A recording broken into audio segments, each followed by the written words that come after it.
Students welcome to Manabadi videos. Telangana EAMCET counselling process end to end మనము ఆ series of videos అయితే ఇప్పుడు start చేద్దాం. సో ఇది ఫస్ట్ వీడియో. ఈ ఫస్ట్ వీడియోలో మీకు స్లాట్ బుకింగ్, తర్వాత ఫస్ట్ కౌన్సిలింగ్ కోసం మీరు ఫీ పేమెంట్ చేయాల్సి ఉంటుంది. ఆ ఫీ పేమెంట్ ఎలా చేయాలి, స్లాట్ బుకింగ్ని ఎలా చేయాలి అనేది కంప్లీట్గా, అండ్ లాస్ట్లో వెబ్ ఆప్షన్స్ అనేది, అంటే 3 వీడియోస్ మీకు సపరేట్గా చేస్తాను. ఫస్ట్ వీడియోలో మాత్రం మీకు ఫీ పేమెంట్ అనేది ఎలా చేయాలి. ఫీ పేమెంట్స్ 2 టైప్స్ ఉంటాయి. ఒక ఫీ పేమెంట్ ఏంటంటే మీరు కౌన్సిలింగ్ కోసం కట్టే పేమెంట్. సో అది నామినల్ ఫీ అనేది ఉంటుంది, ఒక 1500 ఎంత ఉంటుందో నేను చెప్తాను అది. సో ఇది ఫీ పేమెంట్. ఇది కాకుండా మీకు అలాట్మెంట్ లెటర్ వచ్చిన తర్వాత మళ్ళీ మీరు ఫీజు కట్టాలి. అక్కడ అప్ టు 10,000 రూపీస్ దాకా ఫీజు కట్టాలన్నమాట. అది థర్డ్ వీడియోలో చెప్తాను మీకు, వెబ్ ఆప్షన్స్ తర్వాత చెప్తాను ఫోర్త్ వీడియోలో. కాబట్టి కన్ఫ్యూజ్ అవ్వకండి. ఫస్ట్ మీరు కౌన్సిలింగ్ కోసం వెళ్తున్నారు కాబట్టి నామినల్ ఫీ అయితే కట్టాలి. అది ఎలా కట్టాలి అనే ఈ ప్రాసెస్ ఉంటుంది. సో ఇది ఫస్ట్ వీడియో. ఇది కాకుండా సెకండ్ వీడియో, థర్డ్ వీడియో కూడా ఉంటాయి. సో నెక్స్ట్ అంటే ఈరోజు 24 అవర్స్లో మీకు సెకండ్ వీడియో, థర్డ్ వీడియో లింకులు కూడా డిస్క్రిప్షన్లో ఉంటాయి. ఒకసారి అది ఓపెన్ చేసి చూసుకోండి. అలాగే ఫస్ట్ టైం వచ్చిన యూజర్స్ ఖచ్చితంగా మన ఛానల్ని సబ్స్క్రైబ్ చేసుకోండి. సబ్స్క్రైబ్ చేసుకున్న యూజర్స్కి అందరికి కూడా మనము complete web counselling process AP and Telangana వాళ్ళకి అర్థమయ్యే విధంగా గైడెన్స్ ఇస్తూ టాప్ కాలేజీలో సీట్ రావాలంటే కావాల్సిన టిప్స్ అండ్ ట్రిక్స్ కూడా మనం చెప్పడం జరుగుతుంది అనమాట. కాబట్టి ఇది ఓన్లీ ఫర్ సబ్స్క్రైబ్డ్ యూజర్స్కి మాత్రమే చెప్దామని అనుకుంటున్నాము. కాబట్టి ఖచ్చితంగా సబ్స్క్రైబ్ చేసుకుంటే మీకు చాలా యూస్ఫుల్ ఉంటుంది. అలాగే దీనికి సంబంధించిన ఇప్పుడు నేను చూపించే డాక్యుమెంట్స్ ఏదైనా సరే నేను టెలిగ్రామ్ ఛానల్లో పెడుతూ ఉంటాను. ఆ టెలిగ్రామ్ ఛానల్ లింక్ నేను డిస్క్రిప్షన్లో ఇచ్చాను. దాంట్లో జాయిన్ అయితే ఇలాంటి డాక్యుమెంట్స్ అన్నీ మీరు ఈజీగా డౌన్లోడ్ చేసుకోవచ్చు. అండ్ మెయిన్ ఏదైనా వీడియో చేసినా, డాక్యుమెంట్ పెట్టినా మీకు ఒక నోటిఫికేషన్ ఇవ్వడం కోసమని ఒక మొబైల్ యాప్ లింక్ కూడా పెట్టాను, మనబడి మొబైల్ యాప్ అని. అది డిస్క్రిప్షన్లో ఉంటుంది. దాన్ని మీరు డౌన్లోడ్ చేసుకుంటే నేను పెట్టగానే మీకు ఒక నోటిఫికేషన్ పుష్ చేస్తాను. దాంతో మీకు అలర్ట్ వస్తుంది. ఏ పనిలో ఉన్నా కూడా మీకు అలర్ట్ వస్తుంది. మీరు నిదానంగా చూసుకోవచ్చు. లేదంటే ప్రతిసారి మీరు వీడియో అప్ చేశానా లేదా, లేకపోతే టెలిగ్రామ్లో అప్ చేశానా లేదా అని మీరు చూసుకుంటూ ఉండాలి. సో దానికన్నా ఇది బెటర్ అనమాట. కాబట్టి ఈ రకంగా చూసుకోండి. ఫైన్ స్టూడెంట్స్, ముందుగా మనకు టీఎస్ ఎంసెట్ 2023 ప్రాసెసింగ్ ఏదైతే ఉందో ఆ ప్రాసెసింగ్ దీన్ని మనం తీసుకొని చెప్తూ ఉంటాము. సో ఈ ఇయర్ మనకు అది మారచ్చు, మారకపోవచ్చు. కానీ మొత్తం ఓవరాల్గా ప్రాసెసింగ్ ఫీ అండ్ హెచ్ఎల్సి అంటే హెల్ప్ లైన్ సెంటర్ సెలెక్ట్ చేసుకునే పద్ధతి మాత్రం మారే ఛాన్స్ అయితే లేదు.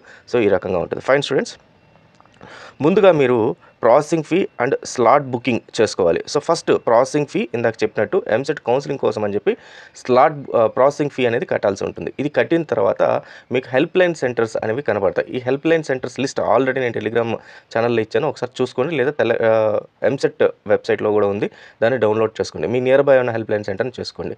అయితే ఇక్కడ ఒక గమనిక, స్పోర్ట్స్ కోటా కానీ cap, children of armed forces, తర్వాత ఎన్సీసీ వాళ్ళు, ఆంగ్లో ఇండియన్స్ వాళ్ళు, ఫిజికలీ హ్యాండిక్యాప్డ్ వాళ్ళు, వీళ్ళకి హెల్ప్ లైన్ సెంటర్ ఓన్లీ ఒకటే ఉంటుంది. అది హైదరాబాద్లోని మాసప్ ట్యాంక్లో polytechnic college, government polytechnic college అని ఉంది. దాంట్లోనే మీరు చేసుకోవాలి. మిగతా near by help line centres మీకు యాక్సెప్టెన్స్ కాదు. కాబట్టి దాని డేట్స్ అవి నోటిఫికేషన్లో ఉన్నాయి, ఒకసారి అది చెక్ చేసుకోండి. Fine students, first processing fee ఎలా చేయాలి అనేది దానికి మీరు ఏంటంటే వాళ్ళ వెబ్సైట్కి వెళ్ళాల్సి ఉంటుంది. ఇక్కడ వెబ్సైట్ ఇచ్చిన వెబ్సైట్ మారిపోయింది. ఇది TSEMSET.nic.in కాదు, ఇది ఇప్పుడు టీజీ కిందకు వచ్చింది. సో ఈ వెబ్సైట్ అడ్రస్ ఏదైతే ఉందో దాన్ని నేను మీకు డిస్క్రిప్షన్లో ఇస్తాను. దానిపైన క్లిక్ చేసేసి దాన్ని మీరు లాగిన్ అయిపోండి. సో ముందుగా మీరు ఏం చేయాలంటే ప్రాసెసింగ్ ఫీ పే చేసే లింక్ ఏదైతే ఉంటుందో ఆ లింక్ పైన క్లిక్ చేయాల్సి ఉంటుంది, పే ప్రాసెసింగ్ ఫీని. సో ఈ ప్రాసెసింగ్ ఫీ పే చేసేటప్పుడు మీకు స్క్రీన్ ఈ రకంగా వస్తుంది. కొంచెం ఇది బ్లర్గా ఉంది. సో ఈ బ్లర్నెస్ కొంచెం ఈ రకంగా ఉంటుంది. మీరు ఒకసారి వెబ్సైట్ చూస్తే అర్థమైపోద్ది. సో ఇక్కడ మీ లోపలికి లాగిన్ అయినప్పుడు ఇక్కడ మీకు first EAMCET hall ticket number ఇవ్వాలి. దాంట్లో తర్వాత ఎంసెట్ రిజిస్ట్రేషన్ నెంబర్ అంటే application number, date of birth and captcha అనేది ఈ 4 ఇవ్వాల్సి ఉంటుంది అనమాట. సో అవన్నీ కూడా, ఈ డీటెయిల్స్ అన్నీ కూడా ఈ రకంగా వరుసగా ఈ 4 ఫీల్డ్స్లో ఇవ్వాల్సి ఉంటుంది. ఇచ్చిన తర్వాత ఈ క్యాప్చా అంటే ఈ నెంబర్ అనేది మారుతూ ఉంటుంది. ఒకసారి మీకు ఈ నెంబర్కి సరిగ్గా కనపడకపోతే ఇక్కడ రిఫ్రెష్ అనే బటన్ ఉంటుంది, ఆ రిఫ్రెష్ అనేది అప్డేట్ చేసుకోండి. తర్వాత అంతా అయిన తర్వాత మీరు ఇక్కడ పే ఫీ ఆన్లైన్ అని చెప్పి ఒక లింక్ ఉంటుంది, దానిపైన క్లిక్ చేయండి. మీకు ఫస్ట్ వచ్చే స్క్రీన్ చాలా ఇంపార్టెంట్. ఈ స్క్రీన్లోనే మీ డీటెయిల్స్ అన్నీ కూడా ఇవ్వడం జరుగుతుంది. So candidate name, father name, తర్వాత male or female, date of birth, local area, మీ లోకల్ ఏరియా దీనికి ఎందుకు వస్తుంది. సో లోకల్ క్యాండిడేట్స్ ఎవరైతే ఉన్నారో వాళ్ళందరికీ కూడా ఓయూ అని వస్తుంది. నాన్ లోకల్ అంటే ఏపీ నుంచి వాటి నుంచి వచ్చిన వాళ్ళు ఎస్వీయూ ఆర్ఎల్స్ ఏయూ అని వస్తుంది. సో ఇది ఒక్కసారి జాగ్రత్తగా గమనించుకోండి. అండ్ కేయూ అనేది కూడా వస్తుంటుంది, కాకతీయ యూనివర్సిటీ కూడా వస్తుంటుంది అనమాట. దాని తర్వాత ఫీ రియంబర్స్మెంట్, ఈ ఇన్ఫర్మేషనే మీకు చాలా ఇంపార్టెంట్. ఏంటంటే ఫీ రియంబర్స్మెంట్ అనేది ఉందా లేదా. సో మీకు ఫీ రియంబర్స్మెంట్ ఎవరికి వస్తుంది, below 2 lakhs income, annual income ఉన్న వాళ్ళకి, అండ్ 10,000 అండ్ వీళ్ళకి బిలో 2 lakhs ఉన్న వాళ్ళ ఇన్కమ్ వాళ్ళకి ఫీ రింబర్స్మెంట్ వస్తుంది. అండ్ కొన్ని 10,000 ర్యాంక్ లోపల వాళ్ళకి కూడా ఫీ రింబర్స్మెంట్ వస్తుంది. కానీ అది ఇక్కడ స్పెసిఫై చేస్తారు.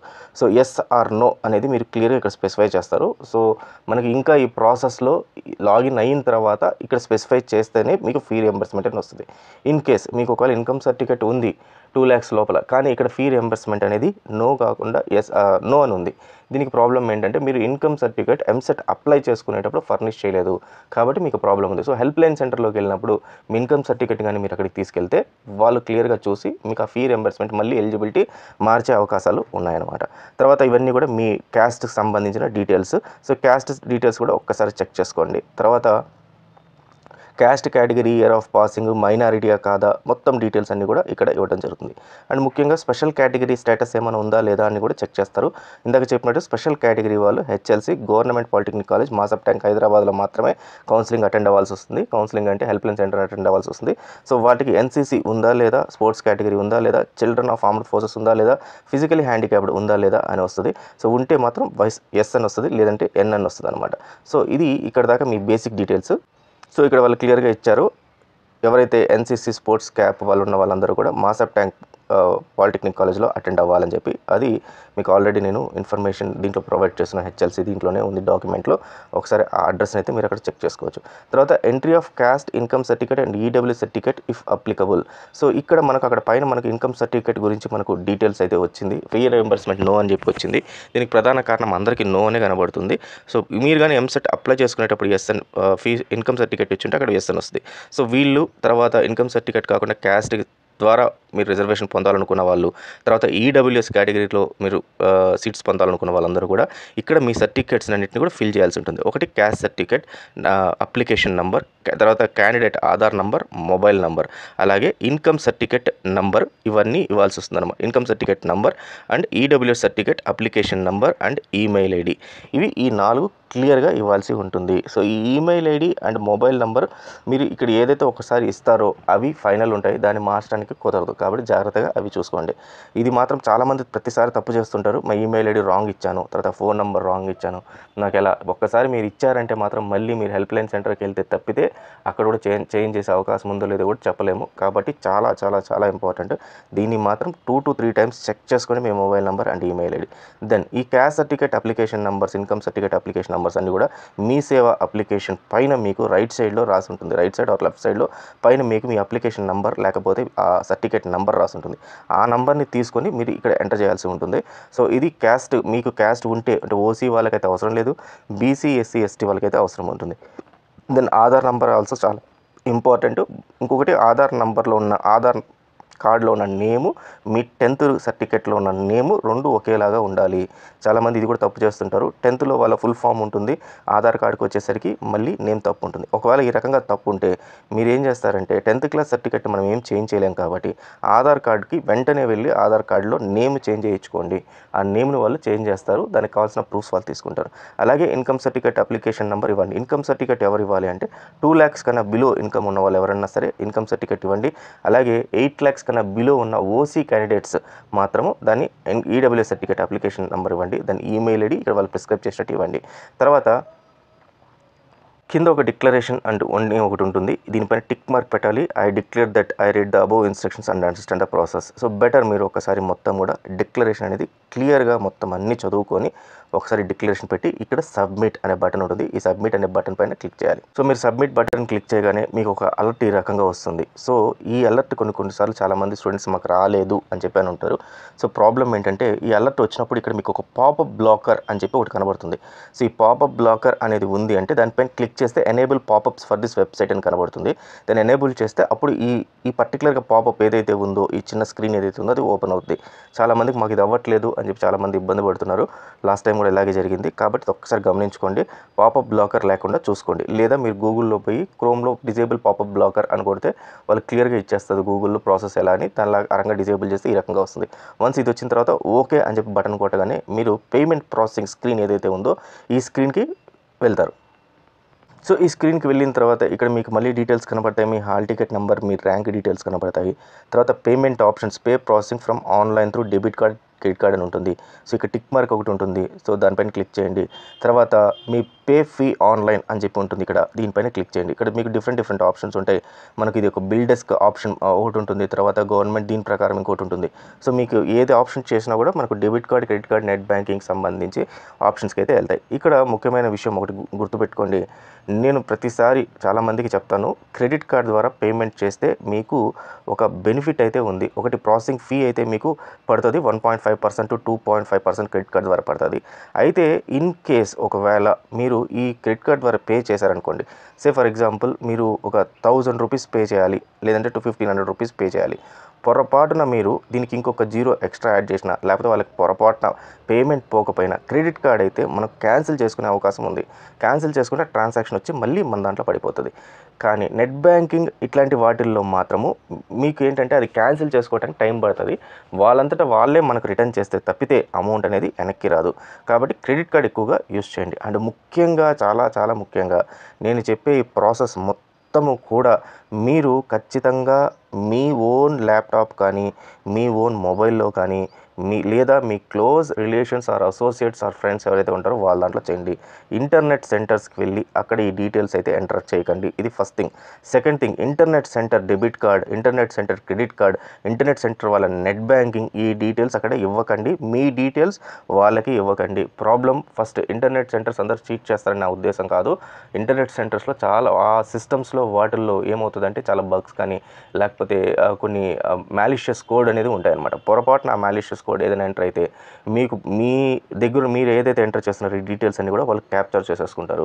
కాబట్టి ఇంటర్నెట్ సెంటర్స్ని అవాయిడ్ చేయండి. దెన్ ఇంటర్నెట్ సెంటర్ తప్పదు, మీకు ఇంటర్నెట్ సెంటర్ ఉంది అంటే అక్కడికి వెళ్ళి వాళ్ళతో డిస్కస్ చేసి ఇవ్వండి. ఇచ్చేటప్పుడు మాత్రం మీ డెబిట్ కార్డ్, మీ క్రెడిట్ కార్డ్ డీటెయిల్స్, లేకపోతే మీ నెట్ బ్యాంకింగ్ డీటెయిల్స్ తీసుకొని వాళ్ళకి చెప్పకుండా మీరు అక్కడ టైప్ చేసి మీరు ఎంటర్ చేయండి. వాళ్ళ నెట్ బ్యాంకింగ్ లేకపోతే వాళ్ళ క్రెడిట్ కార్డ్ డీటెయిల్స్ ఇస్తే రేపు ఇన్ కేసు ఒకవేళ రియంబర్స్మెంట్ అంటే మళ్ళీ మీ ఫీ వెనక్కి రావాలి అంటే అది వెంటనే మళ్ళీ వాళ్ళకి వెళ్తుంది తప్పితే మీకు రాదు. ఇది చాలా గుర్తుపెట్టుకోవాల్సిన విషయం అనమాట. ఖచ్చితంగా ఇదైతే పాటించండి. సో నోటిఫికేషన్లో మనకు ప్రిస్క్రైబ్ చేస్తారు ఓసీ క్యాండిడేట్స్కి ఎంత కట్టాలి అండ్ నాన్ ఓసీ క్యాండిడేట్స్ వాళ్ళకి ఎంత కట్టాలని. సో యాజ్ ఆఫ్ నౌ అయితే మనకు నోటిఫికేషన్లో క్లియర్గా ఇచ్చున్నారు. సో 1200 రూపీస్ అండ్ 1000 రూపీస్ అని. సో నోటిఫికేషన్ మళ్ళీ మనకు స్టాప్ చేశారు కాబట్టి ఒక్కసారి నోటిఫికేషన్లో మళ్ళీ చెక్ చేసుకోండి. ఈ పేమెంట్ ఏదైతే ఉంటుందో ఇది ఆటోమేటిక్గా మీకు అక్కడికి వచ్చేస్తుంది. అక్కడ అమౌంట్ మీరేం చేంజ్ చేయడానికి ఉండదు. సో ఈ పేమెంట్ కట్టిన తర్వాత ఇది దేనికి కడుతున్నారు, Telangana state council of higher education అని చెప్పి ఉంటుంది. సో మేక్ పేమెంట్ అని చెప్పి ఇక్కడ ఉంటుంది. ఇక్కడ ఒకవేళ చూస్తే చూడండి, ఇక్కడ 1200 ఉంది, ఇక్కడ 600 ఉంది. సో ఇది జస్ట్ ప్రింట్ స్క్రీన్ తీసుకున్నాను కాబట్టి మీకు అలా కనబడుతుంది. So but payment option amount మాత్రం 1200 రూపీస్ ఓసీ వాళ్ళకు ఉంటుంది. సో మేక్ పేమెంట్ అని కొడితే ఆ పేమెంట్ అనేది అయిపోతుంది అనమాట. వన్స్ ఆ పేమెంట్ అయిన తర్వాత చాలా ఇంపార్టెంట్ విషయం ఏంటంటే మీకు ఒక ట్రాన్సాక్షన్ ఐడి అంటూ ఒకటి వస్తుంది అనమాట. సో ఇది మనకు అది పేమెంట్ కడితే కానీ రాదు కాబట్టి నా దగ్గర స్క్రీన్ లేదు. సో ట్రాన్సాక్షన్ ఐడి ఏదైతే ఉంటుందో ఆ ట్రాన్సాక్షన్ ఐడి ఇవన్నీ తీసుకోండి. అక్కడ క్లియర్గా రాస్తారు, సైట్ విల్ బి రీడైరెక్టెడ్. తర్వాత మీ మెయిల్ ఐడికి వస్తుంది, మీ ఫోన్ నెంబర్కి వస్తుంది అని చెప్పి క్లియర్గా ఉంటుంది. సో మీరు చాలామంది ఏం చేస్తారంటే వస్తాయి కదా అని చెప్పి దాన్ని ఓవర్లుక్ చేస్తారు. ఒక్కొక్కసారి రాకపోతే మీకు ఈ ట్రాన్సాక్షన్ ఐడి అనేది చాలా ఇంపార్టెంట్. కాబట్టి ప్రింట్ స్క్రీన్ అయినా తీసుకోండి, లేదా ఇమీడియట్గా ప్రింట్ అయినా తీసుకోండి, డౌన్లోడ్ అయినా చేసి పెట్టుకోండి. దెన్ వన్స్ మీకు పేమెంట్ వచ్చిందా లేదా అని మీకు ఎలా తెలుస్తుందంటే మళ్ళీ మీ TS EAP CET hall ticket number, registration number, date of birth, మీ అక్కడున్న క్యాప్చా ఇవన్నీ క్లిక్ చేసి వెరిఫై పేమెంట్ స్టేటస్ అని చెప్పి ఇక్కడ ఆప్షన్ ఉంది కదా, దీనిపైన క్లిక్ చేసిన తర్వాత ఈ డీటెయిల్స్ అన్ని ఎంటర్ చేసిన తర్వాత మీరు పేమెంట్ చేస్తుంటే ఈ రకంగా వస్తుందన్నమాట డీటెయిల్స్ అన్నీ కూడా. సో మీరు పేమెంట్ చేశారా లేదా, ఎంత పేమెంట్ చేశారు, ప్రాసెసింగ్ అయిందా లేదా, అమౌంట్ ఎంత కట్టారు, సక్సెస్ అయిందా లేదా అనేది ఇక్కడ ఈ రకంగా కనబడుతుంది. సో ఇక్కడ మీకు సక్సెస్ అని కనబడితే మీ పేమెంట్ ప్రాసెస్ అయినట్టు. ఇక్కడ కనబడిన ట్రాన్సాక్షన్ ఐడి ఏదైతే ఉందో, నేను ఇందాక ప్రింట్ స్క్రీన్ తీసుకోమన్న ట్రాన్సాక్షన్ ఐడి ఈ రెండు కూడా సేమ్ ఉంటాయి. ఒకసారి అది కూడా వెరిఫై చేసుకోండి. And transaction ID and request ID ఈ రెండు నంబర్లు ఏవైతే ఉంటాయో ఇవి కూడా తీసి పెట్టుకోండి. అండ్ బెటర్ ఈ డాక్యుమెంట్ మొత్తం కూడా కన్ఫామ్గా ప్రింట్అవుట్ అయితే తీసుకొని పెట్టుకోండి. సో ఇంతటితో మీ ఫస్ట్ కౌన్సిలింగ్ కోసం పే చేయాల్సిన అమౌంట్ ఏదైతే ఉందో ప్రాసెసింగ్ ఫీ అంతా కూడా క్లియర్ అయిపోయింది. నెక్స్ట్ ఫేజ్లో మనకు హెల్ప్ లైన్ సెంటర్స్కి స్లాట్ బుకింగ్, డాక్యుమెంట్ వెరిఫికేషన్ కోసం ఎలా చేసుకోవాలి అని ఎండ్ టు ఎండ్ ప్రాసెస్ అయితే మనం డిస్కస్ చేద్దాము. సో దీని కౌన్సిలింగ్ ప్రాసెసింగ్ ఫీ ఇందాక నేను చెప్పినట్టు 1200 రూపీస్, 600 రూపీస్ వచ్చి ఎస్సీ ఎస్టీ వాళ్ళకి and 1200 rupees for all others అంటే బీసీ ఓసీ మిగతా క్యాష్ ప్రతి ఒక్కరికి కూడా ఇంత అమౌంట్ అయితే ఉంటుంది. సో ఇది 600 for SC ST and remaining అయితే 1200 రూపీస్. సో ఇది కంప్లీట్ ఇన్ఫర్మేషన్. మీకు ఇన్ కేస్ ఈ పేమెంట్ ప్రాసెసింగ్లో ఏదైనా డౌట్ ఉంటే మాత్రం కామెంట్స్ పెట్టండి. అపార్ట్ ఫ్రమ్ దిస్ వేరే కామెంట్స్ పెట్టినా కూడా వాటికి మీకు సరిగా ప్రాపర్ రెస్పాన్స్ రాదు. ఒకవేళ మీకు ఏదైనా డౌట్ ఉంటే పెట్టండి, దానికి సంబంధించిన వీడియో చేద్దాం, లేదంటే ఇంకేదన్నా మీకు రిప్లై ఇవ్వడానికైనా ట్రై చేస్తాం. నెక్స్ట్ ప్రాసెసింగ్ ఏదైతే ఉందో మన హెల్ప్ లైన్ సెంటర్స్లో స్లాట్ బుకింగ్ ఎలా చేసుకోవాలో నెక్స్ట్ వీడియోలో ఉంది. డిస్క్రిప్షన్లో లింక్ ఇస్తాను, ఖచ్చితంగా చూసుకోండి. All the best friends, thank you very much.